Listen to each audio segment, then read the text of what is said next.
Well, welcome back, Witches and Wizards. Today I thought I would tell the story about when I got stuck in an elevator for an hour. um, so in this story, what happened was I was taking a school field trip to Ottawa, the capital of Canada, for civics class in high school. Grade 10. Shocker. I know, something bad happens when I'm in grade 10. So, what happened was, it was a school field trip. I was there with my friend because we were in the same class. And it was okay. It was kind of boring, you know. Anyway, what happened was, on the last day of the trip, we had gone out for breakfast. We did our last few things, and we were on our way back to our hotel room to collect our stuff and get ready to catch the coach bus back to our city, which was about 8 hours away. Yeah, it was about 8 hours away by coach. And we had to go and get our stuff. And we were on the 8th floor. All of us were staying on the 8th floor. And I should mention at this time that, still currently, I have a minor case of claustrophobia. It took me a long time to realize where it came from, but I figured out what happened, why I was scared of tight places. I don't like being enclosed in tight places if there is no way for me to get out. If, for instance, someone sticks me in a hallway and I'm surrounded by people and I can't get, there's no clear exit for me, I just start getting very anxious. I'm just like, no, I need to move. I need to be closer to the exit. There's a reason for that, and I'm not going to go into that story today. So we were waiting for the elevator. We were on the main floor, and we were going to go up the elevator to the 8th floor. I was the first one there, and I pressed the button. My friend was right behind me and a few other people that were all classmates. And the elevator came down, doors opened, we go in. There was me, my friend, and maybe a few other people. Just not that many. We had plenty of room, but we're just yeah. So I hit the 8th floor button, I hit the closed door button, and the doors start closing. But then more classmates start come running. And they say, hey, hold the door for us. So I'm like, okay, yeah, I'll hold the door for you guys. And they jump on. So I'm like, okay, close the doors start closing. More classmates start come running. And they said, hey, wait. And I'm just like, guys, it's getting kind of full. But they managed to, touch the door, which then triggered the doors to open because they can't, they sense a resistance, they open just the way that they work. So the doors open and more people jump on. I'm like, okay, this is getting really full and I'm getting very uncomfortable. At this time, I didn't know why I had claustrophobia.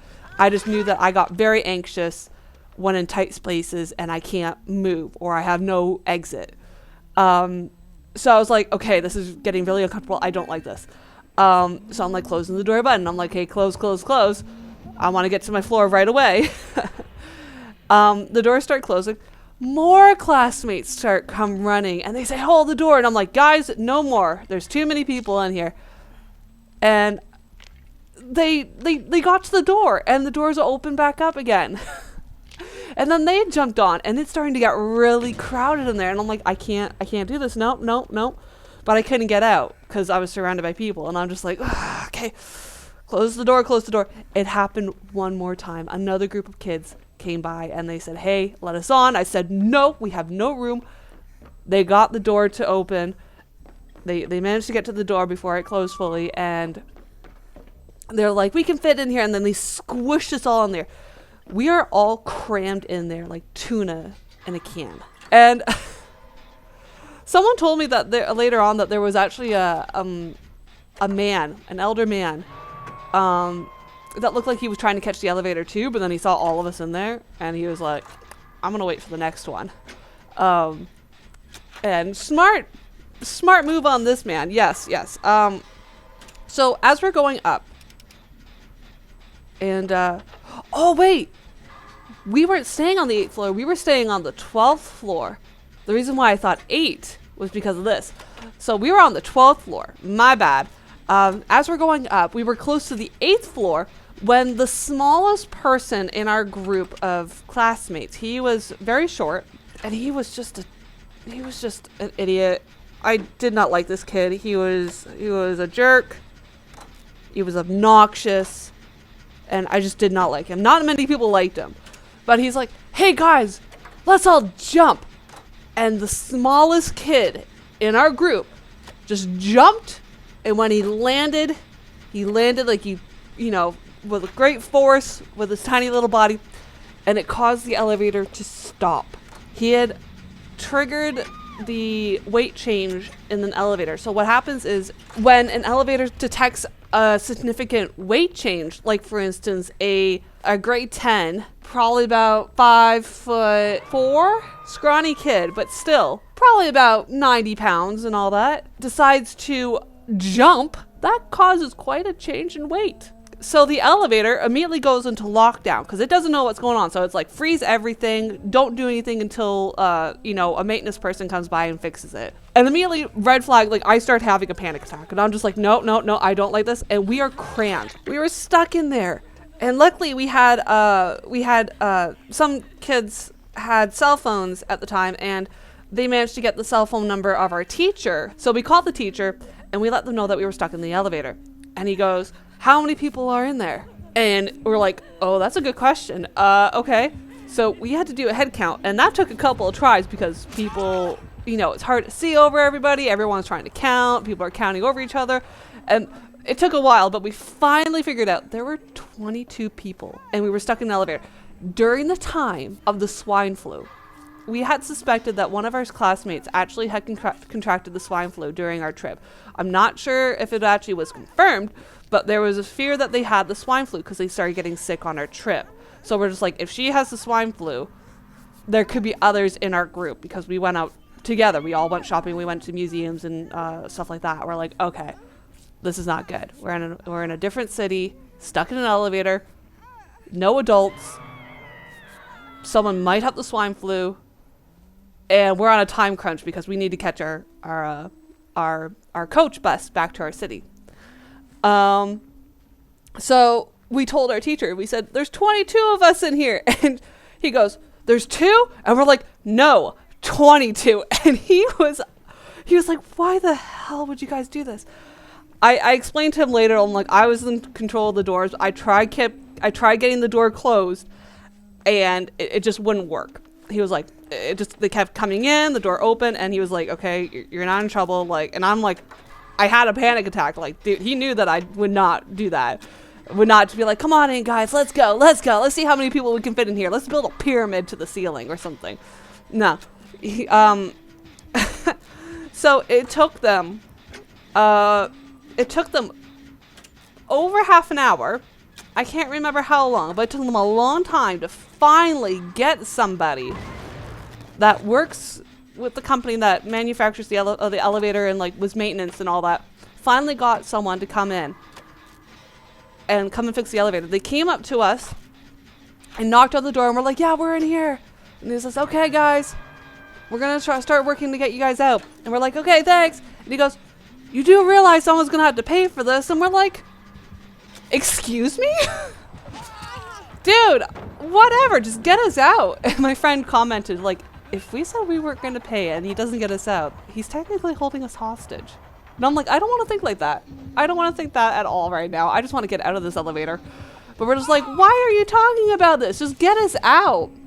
I felt so bad. Our teacher had to pay for it. I'm not sure the school reimbursed him or anything like that. He mentioned, or I somehow heard through the grapevine that that the students involved for causing the elevator to get full and for triggering it to get stuck had to kind of help pay for it. And that's why he talked to me. He goes, "Tell me what happened." I'm like, I explained everything. I'm like, I was the first one in there. I tried getting people out. I was telling people there were too many inside. I was trying to keep the door closed, and they just kept coming. And he goes, "Okay, you're not at fault here." So I was like, I think I got off with not paying, like not helping to pay for it, because like I was having a panic attack. I was trying to get people out. I did not want to be in that situation at all. And he was like, "Yeah, you're good." Yeah, so we finally managed to get out. It was over an hour later after the initial incident that got us stuck. We were almost lined up perfectly with the 8th floor. And so kids were like, oh, we had pried the doors open. I'm like, I doubt any of us could have gotten those doors open because of security reasons and all that. They don't want people just climbing out of the elevator like that. Especially when it's locked up because of a significant weight change and stuff like that. So we managed to get our stuff, like we managed to get out. We walked up everyone just like, no, we're not getting back in the elevator. We're gonna go walk up the stairs the rest of the way to our hotel rooms. And we gathered all of our stuff, and some of the people decided to take the elevator down. Those people have nerves of steel. I could not go anywhere near the elevator. I carried all my stuff, like a backpack and a big bag that had all my clothes, because we were out there for like a week. And I carried all my stuff down 12 flights of stairs. And by the time I got to the bottom, I was exhausted. My friend climbed down the stairs too, but she threw her stuff into an elevator and just threw the stuff into the elevator. And then there were some kids in there, and she goes, watch my stuff. And she went down the stairs, and when we got to the lobby, I think she was missing her wallet. I think someone had stolen her wallet. I don't remember the extent of it, but like we had to wait not only for the coach bus to come back because they had to go and do other things because we were an hour late. But then we were also looking for her wallet. And that's when the teacher came up and talked to me and all that, and I'm still like kind of recovering from the panic attack and all that, and I'm just like, So yeah, it became a running joke. Oh, mind you, this was also on Halloween when I was in grade 10. This was a few days, maybe a week after the pumpkin incident. We were terrible in grade 10. Oh, my group was terrible. And we just had like a streak of just being absolute monsters when we were in grade 10.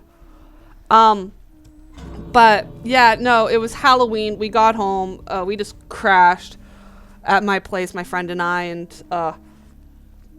it was bad.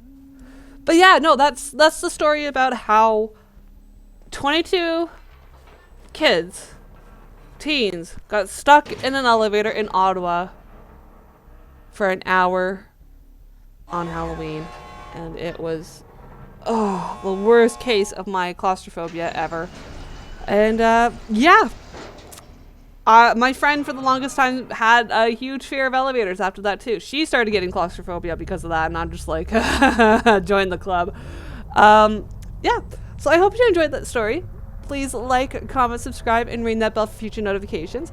I'm actually going to let you guys decide on what story I will tell next. I have 2 stories that are kind of short, so I can do it in one video, about when I was in Florida. One involving sea animals, and one involving almost drowning. The second is another 2-part story about me not sleepwalking, but sleep running. And again, they're short stories, so I can put them into one video. So I'm gonna let you guys decide. Do you want 2 Florida stories for the next Surviving Saturday?